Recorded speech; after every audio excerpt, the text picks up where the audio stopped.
Une poignée de main pour un contrat d'armement de 20 milliards de francs. On ne refuse rien à un partenaire stratégique, client privilégié de surcroît. Reste à trouver les mots justes. Alors pour convaincre le département du Louvre, il y a un élément facilitateur, ce sont les retombées financières. Et vous garantissez au Louvre que ces retombées économiques iront uniquement au musée, c'est ça? Oui. C'est le genre de choses qu'on peut régler assez facilement à la présidence de la République. Quitte à se vendre, autant que ce soit au meilleur prix. 6 mars 2007, après 6 mois de discussions intenses, les acteurs du dossier tombent enfin d'accord.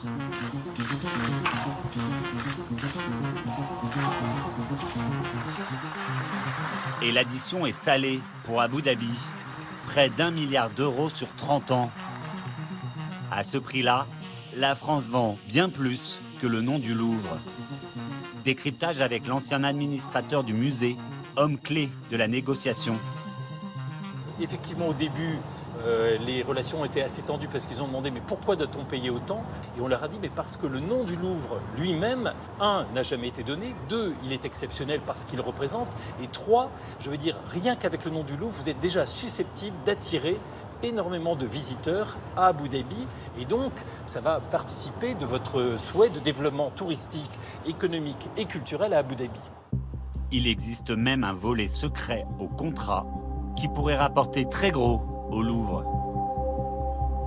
L'accord secret détaille en réalité tout ce qui est marqué dans l'article 14, c'est-à-dire que les Émiriens doivent toujours demander l'autorisation du Louvre pour utiliser le nom autrement que pour leur communication institutionnelle. Donc tout ce qui est produit dérivé, utilisation commerciale par n'importe quelle entreprise ou le gouvernement émirien doit faire l'objet d'un accord avec un intéressement prévu pour le musée du Louvre. La seule chose que je peux vous dire, c'est que cet intéressement est élevé, c'est tout. En échange de cette manne financière, la France met au service d'Abu Dhabi l'ensemble de sa puissance culturelle. Et dans le musée, ça saute aux yeux.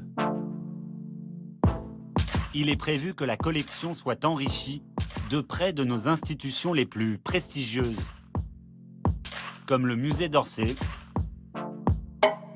le château de Versailles et bien sûr, le Louvre.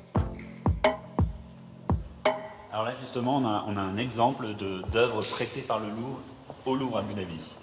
Oui, donc c'est même sans doute l'œuvre la plus symbolique, hein, Léonard de Vinci. L'idée, c'était qu'en 5-6 ans, on ne peut pas, sur le marché, même avec beaucoup d'argent, donc constituer une collection de référence. Donc l'idée, c'est d'accompagner la croissance de cette collection. Et donc progressivement, ce musée va devenir de plus en plus autonome. Et normalement, donc, dans 10 ans, il n'y aura plus ici que la présentation de leur collection. Son caractère universel est aussi imposé dans le contrat. Le Louvre Abu Dhabi rassemble ainsi des œuvres de toutes les civilisations et de toutes les époques. Voilà aussi sans doute le chef-d'œuvre de leur collection en art islamique, qui est une œuvre incroyable, qui est le plus grand bronze connu d'art islamique. L'émirat qui applique la charia a même encouragé des achats à la portée symbolique. Ça a été compliqué dans ce pays, justement, de montrer la religion chrétienne à côté d'un Coran. Non, ça a été même une demande des autorités émiriennes. Par exemple, dans la politique d'acquisition, ils nous ont demandé, par exemple, d'acheter une Torah. Il y a une Torah ici yéménite. Aucun problème de nu ou... Vous en verrez. Donc toutes ces questions étaient légitimes. On pouvait se poser, quand on a signé l'accord, en France, on s'est posé la question, mais va-t-il y avoir des critères plus ou moins, etc. Venez juger, vous verrez les nus de Rodin, par exemple, pour prendre des exemples plus récents, l'anthropométrie de Klein. Donc non, vous verrez, il y a ici, la commission d'acquisition a jugé en toute liberté, en fonction donc de la qualité des œuvres et en fonction justement de ce que nous voulions raconter, cette histoire globale du monde. Une liberté que l'on retrouve dans le choix de cette œuvre d'Andy Warhol, la chaise électrique. L'année dernière, 26 personnes ont été condamnées à mort aux Émirats arabes unis. Alors ce musée est-il une marque d'ouverture ou au contraire, un mirage ?